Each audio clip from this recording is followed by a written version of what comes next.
President Trump is continuing negotiations with Iran. At the same time, he's making plans for war. The U.S. Special Envoy arrives in Jerusalem today. He's expected to meet with the Iranian leaders later this week. CBN Middle East correspondent Julie Stahl has more.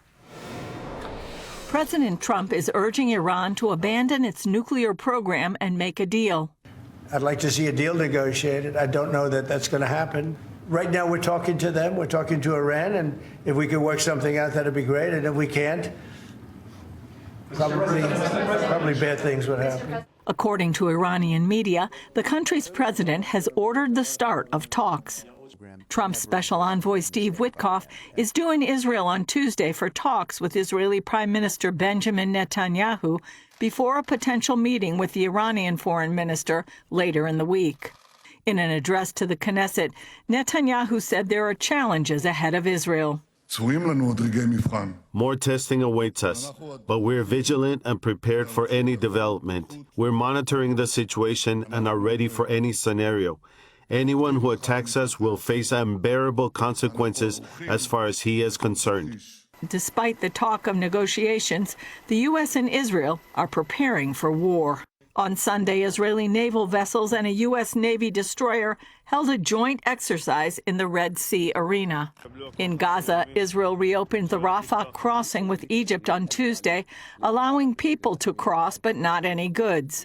The Times of Israel published a decade-old photo showing a Gaza doctor wearing a Hamas uniform.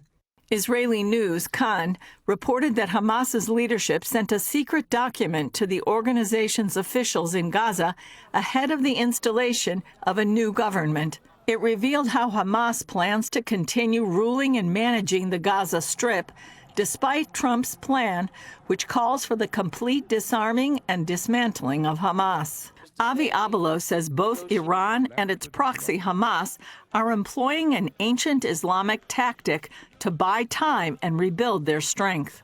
A hudna is a pause, saying, okay, we can't win now. We'll make a temporary peace deal so that when our enemies are either weak or they don't see it coming and we're strong again, we will then attack again to destroy our enemies.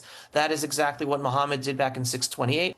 He says the West needs to understand that the only way to deal with jihadi ideology is to defeat it. This is a society that's at war to not only destroy Israel, but jihad is about taking over the world in the name of Islam.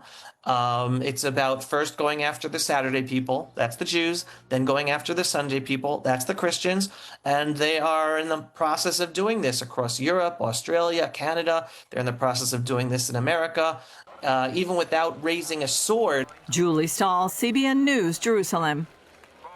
We have to keep in mind what Islamic ideology, what Sharia law allows Muslims to do.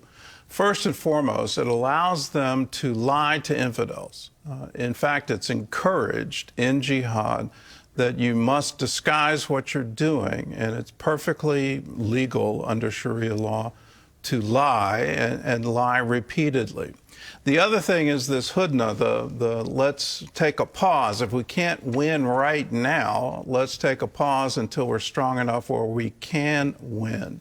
Now, in the negotiations right now with Iran, are both sides delaying until there's enough strength to have overwhelming force? I think Iran's just trying to buy time so they can build more ballistic missiles and fully develop an atomic weapon.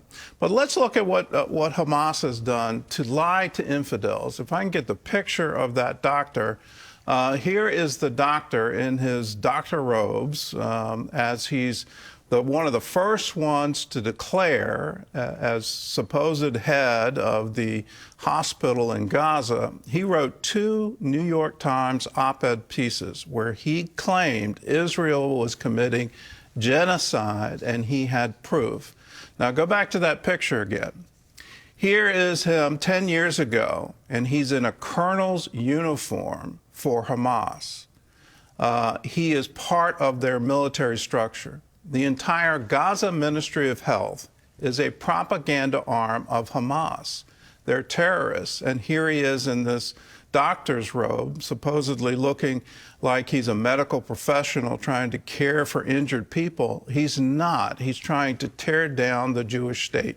He's trying to attack Israel. And it's amazing to me that the New York Times would participate in that. It's also amazing to me that our culture, it seems like all of Europe and all of the United States has bought into this incredible lie that Israel committed genocide in Gaza. They did no such thing. It was Hamas calling for genocide in Israel. That was the motivation behind the October 7th attack. And these lies get repeated again and again and again. And here's a colonel in the Hamas military getting space in one of the premier publications of the world, the New York Times, not just once, but twice, and using that term genocide and accusing the IDF of genocide in Gaza. The truth has been stood on its head, but we're here to tell you the real truth, that these are lies, and incredible lies, being repeated, and the so-called gatekeepers of truth, the newspapers of record, are allowing it to continue with no correction.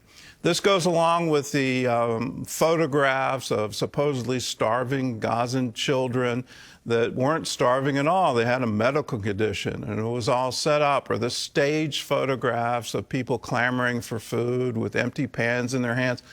All of these images, these stories have gone around the world. As believers in the truth of the Bible, we need to stand up to it and call it for what it is.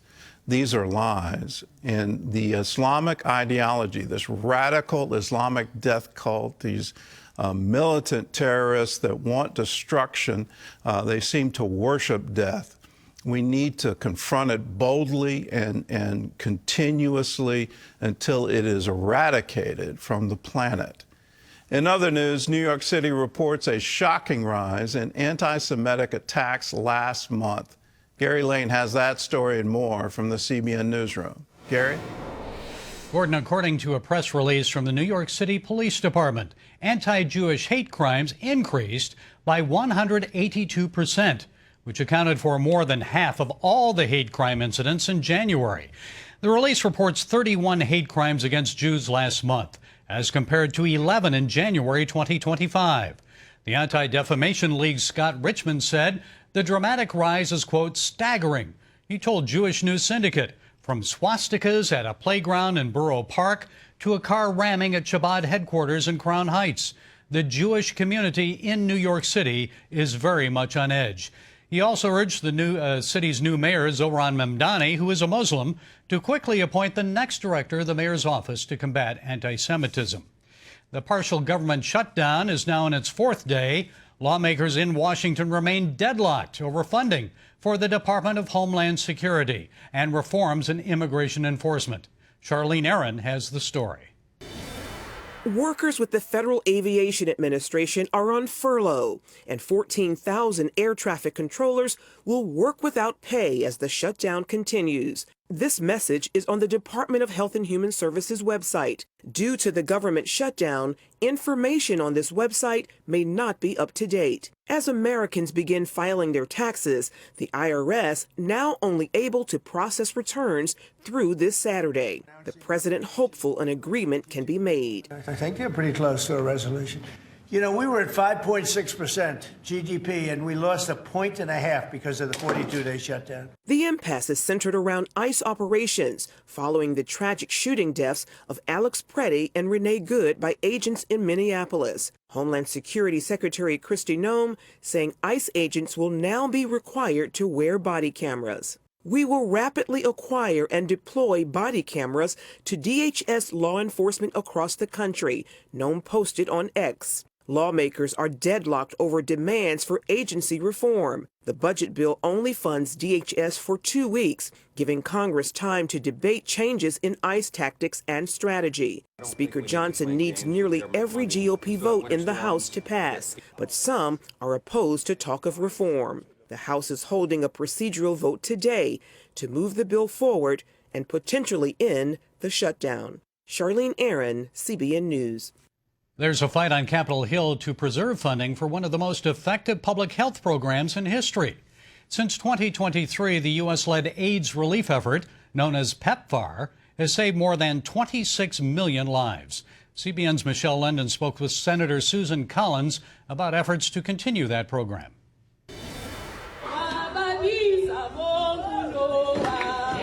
Last year, we had the great privilege of serving over 121,000 unique individuals, bringing hope, breaking despair, and focused on building Africa. It's been Living Hope's mission on the continent for 25 years. In celebration of the milestone, Executive Director Victor Thomas credits much of the organization's success to PEPFAR. Where both helped us in the prevention side of things as well as treatment, and we were able to do incredible work amongst youth and teens on the prevention side, as well as treatment and testing in clinics. Since receiving the first round of funding back in 2004, Thomas says the program has been highly successful from the start. From year one in our healthcare facility, we saw 95% of people die from the disease.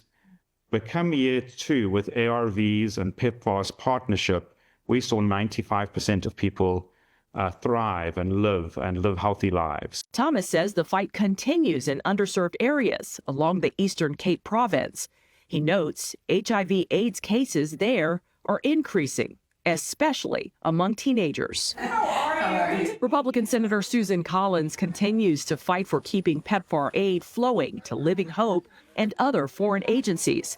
Last year, she opposed cuts of $400 million. The funding for PEPFAR is slightly lower than last year, but much higher than what the president's budget proposed. Collins chairs the Senate Appropriations Committee, which is currently considering a spending bill that would invest in life-saving global health programs, including PEPFAR, Gavi, and maternal and child health agencies. There are some exciting developments. For example, there is a vaccine that is being developed that would replace the need for daily medication, and that could help make it more practical for a country in Africa, for example, that lacks resources to take over the program. As vaccine breakthroughs continue, so does the plan for the U.S. to dwindle down and eventually phase out direct funding to many countries. There's supposed to be a significant reduction by 2028.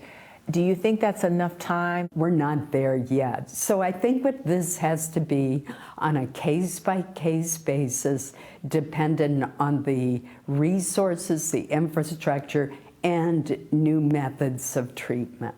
The America First Global Health Strategy, released in September, aims to transition these countries to total self-reliance by 2030. Collins says while it is an aspirational goal, it's going to take outreach, education, and U.S. healthcare providers being there on the ground, assisting local staffers. To me, this is carrying out what Jesus would want done.